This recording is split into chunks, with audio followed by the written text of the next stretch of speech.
Greetings and salutations, Greek students. I want to turn to some practice examples for Lesson 7 of N. Clayton Croy's Primer of Biblical Greek. In this lesson, we're going to be looking specifically at the use of the verb eîmι, as well as the use of pronouns, personal pronouns, in the first person, second person, and third person. So let's look at some of these examples on Lesson 7. I want to start with practice and review sentence number 3, which reads, He adelphe su Clayton, He adelphe su kai ta teknon autes, esen en to ploio aluk ekusen artan. Now, it's important to recognize right away that when we have these conjunctions from Allah, as well as the kai here, we have our verb esen, which if we're kind of going, okay, I got to remember what's esen, we can pick up our book and go, okay, we're talking about the use of eîmι, and this looks like a form of eîmι, so I want to look and see which one is it. Oh, esen, that's the third person plural form of eîmι, esen. So that makes sense because we have, in this case, not a plural subject, but we have two subjects. He adelphe, nominative, feminine, singular, and ta tekna, neuter, nominative, neuter, singular. The sister, Sue, your sister, or the sister of you, and her child are. So our subjects are sister and child. Which sister are we talking about? The genitive second person singular pronoun, Sue, your sister. The third person genitive, third person pronoun in the genitive, his or her. Because it's feminine, we're going to say her child. So your sister and her child are. What are they? They are en to ploio, en, one of our prepositions, in to ploio. In is one of those prepositions that's followed by the dative. In to ploio, the boat. But, and so we have a new subject or new verb, ekusen. It's also plural, so our subject is actually carrying over. They from echo, and we go, remember, o, ace.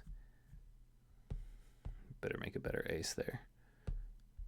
O, ace, a, amen, ere, usi. This is our usi ending with the movable nu. Have, they have, negated by uk, but they do not have artan, accusative singular from artos, bread. So because it's accusative, it's our direct object. So this sentence would read, the sister of you, or your sister, and the child of her, or her child, are in the boat, to ploio, but Allah, uk ekusin artan, they do not have bread. They do not have bread. So this is a good example of a sentence where you've got multiple pronouns at work. Sue, identifying which sister are we talking about? Your sister. Autes, identifying which child are we talking about? Her child. As well as the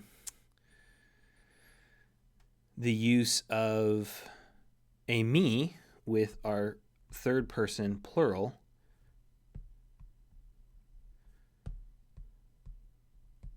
in the present active indicative, they are. Your sister and her child are in the boat, but they do not have bread. Let's go to sentence number 6 as another example. He agape tes hamartias mene en soi, ego de pistuo hati hakurias thele sodzense. He agape tes hamartias. We have hamartias mene en soi. We're going to divide this up because we have a comma here, so that lets us break this sentence into smaller parts. And I'm going to look for, okay, where's my subject? Where's my verb? So I'm looking for a subject. I'm going to look for that nominative. Nominative noun. Where do I see it? He agape. Nominative, singular, feminine. And I have my verb, mene, from meno, I remain, I abide. This is the word that shows up in John 15. Remain in me and I will remain in you. The vine and the branches discourse of John 15. Meno, remain. So we have the love. Tes hamartias. So this is a genitive modifying he agape. Which love are we talking about? What kind of love? Whose love is it? It's the love tes hamartias, the love of sin, from hamartia. Hamartia. The love of sin, meno, remains or abides, and soi, in you. Now, meno is one of those verbs that often is going to be followed by a prepositional phrase, right? Remain in a location. So it's one of those verbs that likes to have that data, but you will see a preposition. So the love of sin remains in you, postpositive conjunction de, but ego pistuo, I, underline here, believe. Why is the I underlined? Well, this is the use of the emphatic pronoun.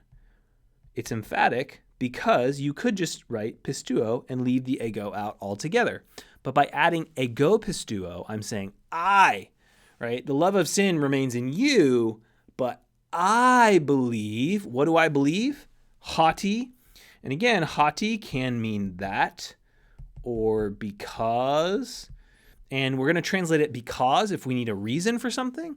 We're going to translate that if the context determines that we're talking about the content of thinking, of speaking. And pistuo, it's the content of what it is that I believe. I believe that hakurias thele sodzense. That hakurias, the Lord,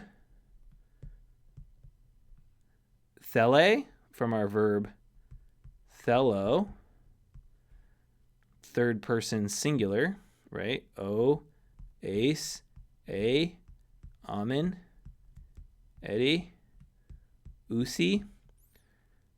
The Lord wants, sodzain, this is our present active infinitive. It's our present active infinitive. Wants to save you. Accusative, singular, second person pronoun.